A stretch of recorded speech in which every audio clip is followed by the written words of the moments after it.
सरकारी कर्मचारी पेन्शनधारकांना नवीन वेतन आयोग लागू करण्याबाबत आताची मोठी खुशखबर। तर नमस्कार मित्रमैत्रिणींनो, आपण बघत आहात माझे यूट्यूब चॅनल एज्युकेशनल मनोहर, ज्यावर आपल्याला पाहायला मिळतात इयत्ता 5वी ते 10वीचे इंग्रजी या विषयाचे व्हिडिओज, त्यासोबतच इंग्लिशच्या ग्रामरचे कंप्लीट व्हिडिओज आणि कर्मचारी आणि नागरिकांसाठी इन्फॉर्मेशनल व्हिडिओज। तर आजच्या व्हिडिओमध्ये आपण बघणार आहोत की सरकारी जे कर्मचारी आहेत किंवा पेन्शनधारक आहेत यांच्यासाठी नवीन वेतन आयोग लागू होणार असून त्याबाबतची एक खुशखबरी आजच्या व्हिडिओमध्ये मी आपल्यासाठी घेऊन आलोय। त्यामुळेच हा व्हिडिओ सुरू करण्यापूर्वी हे चॅनल एज्युकेशनल मनोहर यावर आपण नवीन असाल तर हे चॅनल आपण सबस्क्राइब करायला विसरू नका आणि हा व्हिडिओ बघितल्यानंतर जास्तीत जास्त सरकारी कर्मचारी बंधू भगिनींना आपण शेअर करायलाही विसरू नका। चला तर मग वेळ वाया न घालता लवकरात लवकर आपण याबद्दलची सविस्तर माहिती पाहून घेऊया। तर सरकारी कर्मचारी तसेच पेन्शनधारकांना नवीन वेतन आयोग लागू करण्याबाबत आताची मोठी खुशखबर समोर येत आहे। सरकारी कर्मचाऱ्यांना नियोजित कालावधीमध्ये नवीन वेतन आयोग लागू करण्यासाठी प्राप्त निवेदनाच्या अनुषंगाने सरकारकडून लवकरच निर्णय घेण्यात येणार असल्याची माहिती समोर येत आहे।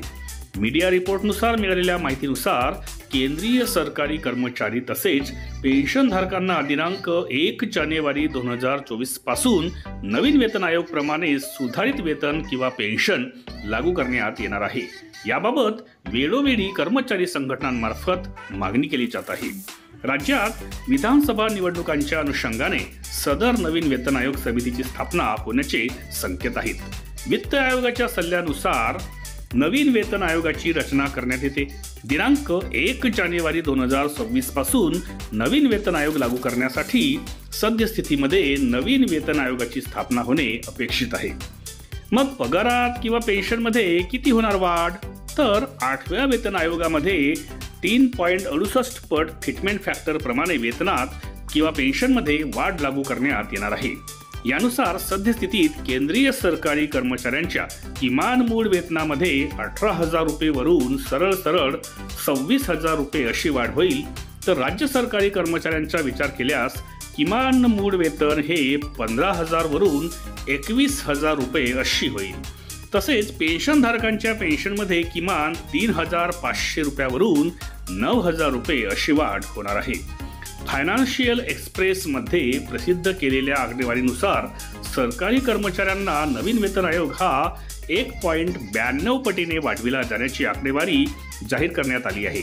यानुसार किमान मूळ वेतन 18,000 वरून 21,000 इतका होईल। तर राज्यातील कर्मचाऱ्यांचे किमान मूळ वेतन हे 15,000 वरून 18,000 रुपये इतका होईल।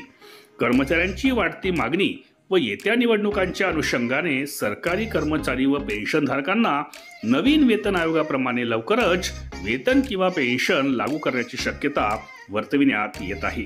तर एकंदरीत आजच्या व्हिडिओमध्ये मी कर्मचाऱ्यांसाठी एक आनंदाची बातमी घेऊन आलो होतो, ती अशी की सरकारी कर्मचारी आणि पेन्शनधारकांना नवीन वेतन आयोग लागू करण्याबाबत एक खुशखबर समोर आलेली आहे आणि ती अशी की 2026 मध्ये नवीन वेतन आयोग लागू करून त्यानुसार कर्मचाऱ्यांच्या वेतनामध्ये आणि पेन्शनधारकांच्या पेन्शनमध्ये वाढ होण्याची दाट शक्यता आहे।